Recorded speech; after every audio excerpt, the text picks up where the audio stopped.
Every time you talk on the phone or go on the internet, what you say or type travels to its destination through fiber optics.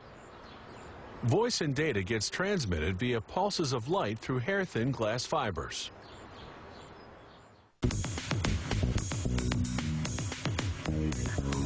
Those fibers start out as large glass tubes. First, workers unwrap the tubes.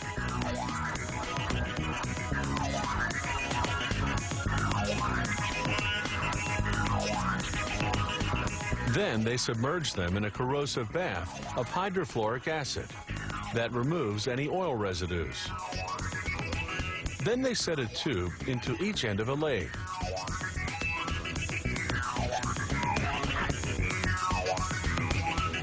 As the tubes spin, they're heated with a hydrogen-oxygen flame. When the glass turns white, it's getting close to hitting peak temperature. At about 3,500 degrees, the two tubes fuse together. They put this new, longer tube onto another lathe. As the tube spins, they inject a mixture of chemical gases inside, while a traversing burner heats everything up.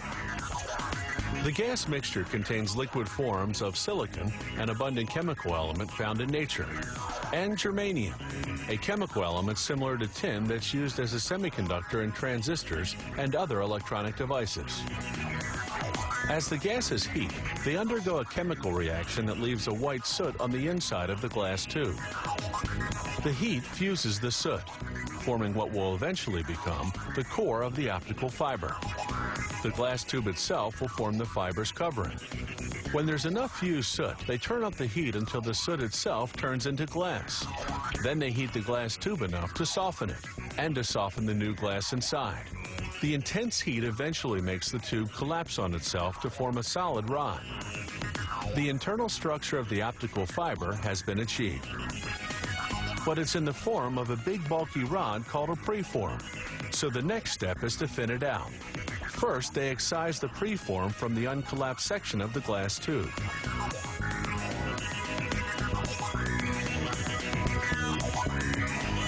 Then they install it vertically into the drawing tower, which will draw out the final shape.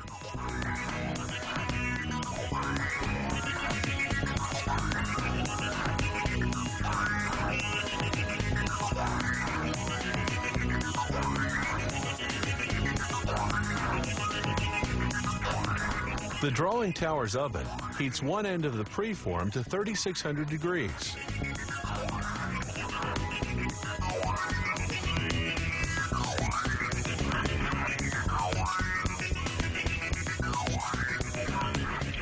The glass softens.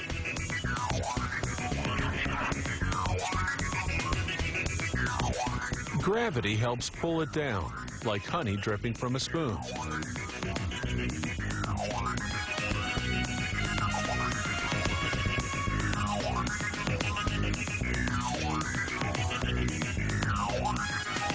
Then, using a glob of glass as a weight, they stretch the soft glass and keep stretching it until they formed a thin glass fiber. A series of pulleys measure the tension on the fiber as it's being drawn. A special monitor makes sure the fiber's precisely the right diameter, just 5/1000ths of an inch. Then the fiber passes through UV lamps that bake on an acrylic coating to protect against dust and other contaminants. Finally, the fiber is rolled onto a drum. From here, it's either shipped out as is or put into a cable. Fiber optic cables are expensive to produce, but they're smaller and lighter than traditional copper cables. They carry more information and need fewer repeaters to keep the signal from deteriorating. And unlike copper cables, they're immune to electromagnetic interference. They're also hard to tap without being detected. And all this is made possible by a complicated process based on a very simple principle: light traveling through glass.